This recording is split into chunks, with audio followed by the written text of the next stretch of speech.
Going back to school is honestly one of the most depressing feelings ever. Like you spend the whole summer building this fantasy life, waking up at noon, playing games all night, living off pizza rolls, and then one random Monday, you're sitting at a desk at 7:45 a.m., half asleep, listening to the teacher explain a syllabus like it's the Constitution. The first day is always fake too. You know, everyone walks in with that forced smile, new outfits, fresh shoes, trying to act like they leveled up over summer break. No, you didn't, bro. You spent 3 months watching TikToks and arguing with randoms in a Discord voice chat, and now you're trying to convince people that you changed. And then there's the teachers. They always come in with that same corny line, this year is gonna be different. Yeah, different for 2 weeks until you remember why you hated teaching in the first place and start handing out busy work like it's Halloween candy. So yeah, back to school season is less about learning and more about reuniting with the same annoying people you low-key hoped to move states. Let's break down back to school season and let's talk about the characters that you'll definitely run into. First off, you got the new year, new me kid. This is the guy who shows up acting like he just went through a full character development arc over summer. New haircut, new wardrobe, maybe even a fake deep voice he's been practicing in the mirror. They walk into class, you know, yeah, I'm different now. Bro, you're not different. You got a fade and brought one graphic tee from Pax Sun. That's not a personality change. You can always spot this kid because they start throwing random phrases into conversations that don't even fit. Like you'll ask them if they did the homework and they'll be like, nah man, I'm just on my grind set right now. What does that even mean? Bro, you got a B- in algebra last year. The funniest part is how short it lasts. By week 3, the whole persona collapses. They're back in sweatpants, hoodie up, chewing on a pencil like it's a chicken wing.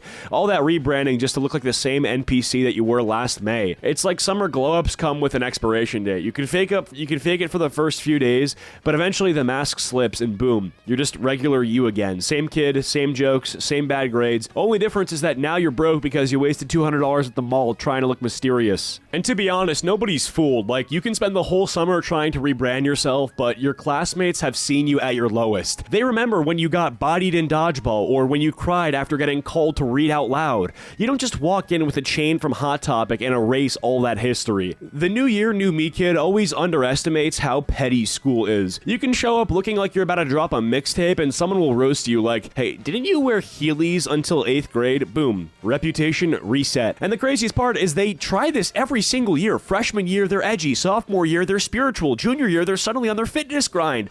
Like, bro, you're not a different person. You're just cycling through stock characters until something sticks. By senior year, you've basically speed ran every personality available. Then you've got the overly excited kid. First day back, they walk in like it's Christmas morning. Huge smile, waving at everyone, hitting people with the, oh my god, I miss you so much. Bro, you saw me like 3 months ago. Calm down. They're the ones asking teachers about clubs, sports, extra credit. Like they enjoy being here. Chill out. Nobody's fighting you for student of the year on day 1. And the energy never matches the room. You know, everyone else is half asleep, sipping coffee like it's medicine. And this kid's in the corner raising their hand before the teacher even finishes the question. Like, bro, it's syllabus week. Nobody needs to be trying this hard. The funniest part is by October, this excitement is completely gone. They're slumped over like the rest of us, living off of vending machine chips and praying for winter break. It's a speed run from yay school to please let this end. And honestly, that fall off is hilarious to watch. You know, first week they are color coding their notes, bringing a planner, probably even using highlighters like they're in like a YouTube study aesthetic video. But by week 4, they're scribbling half legible answers on the crumpled notebook paper like the rest of us. These are the same kids who start group projects with motivational speeches talking about, okay guys, if we all work together, we can totally get an A. Fast forward a month, they're ghosting the group chat, leaving you on red while you're stuck finishing the slideshow at 2 a.m.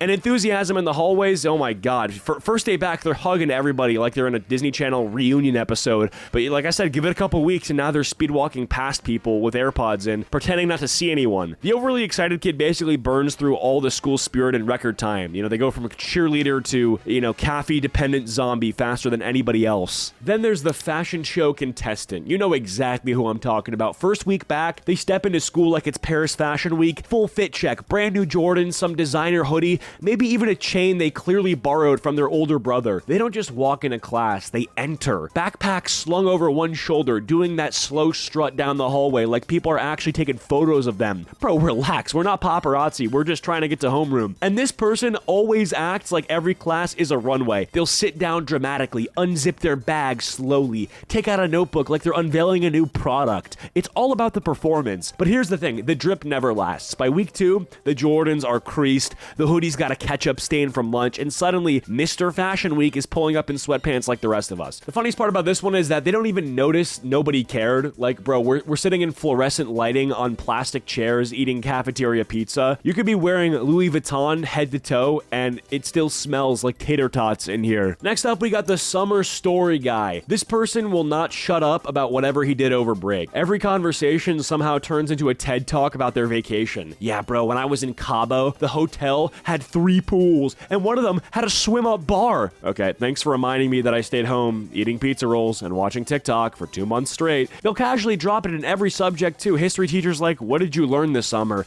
And this guy's like, well, when I was jet skiing in Florida. Bro, you are not Indiana Jones. You just went on a family trip that your parents paid for. And the worst part is, you know, they drag it out for weeks. Like, dude, it's October. Nobody cares about your Cancun snorkeling adventure. At this point, just make a PowerPoint and get it over with. And it's always the most basic trips too. They'll act like they discovered a new continent because their family went to Disney. Yeah, bro, Space Mountain was crazy. Wow, man, so inspirational. Really brave of you to wait in line for 3 hours. And when they're not flexing the vacation, they're flexing the people they saw. Oh yeah, I met some locals. We're basically best friends now. Okay, so what? Like, you talk to a bartender? That's not a friendship. That's customer service. What kills me is how they tell the same story over and over again to different people. By the end of the day, you've heard about that, like, jet ski crash 15 times. Congrats, man. You almost died in, like, the lamest way possible. And there's always, you know, one kid who went nowhere but lies about it anyway. Yeah, dude, I was in Europe all summer. No, you weren't. We saw you in Target 3 weeks ago. Another one you'll always see during the first week back is the oversharer, the kid who treats back to school like open mic night. The teacher will be like, so what did everyone do this summer? And this kid takes it as an invitation to drop their full autobiography. Well, first I went to visit my grandma in Idaho, then my dog got sick, then I worked at a Subway for like 3 weeks, but I quit because my manager was toxic.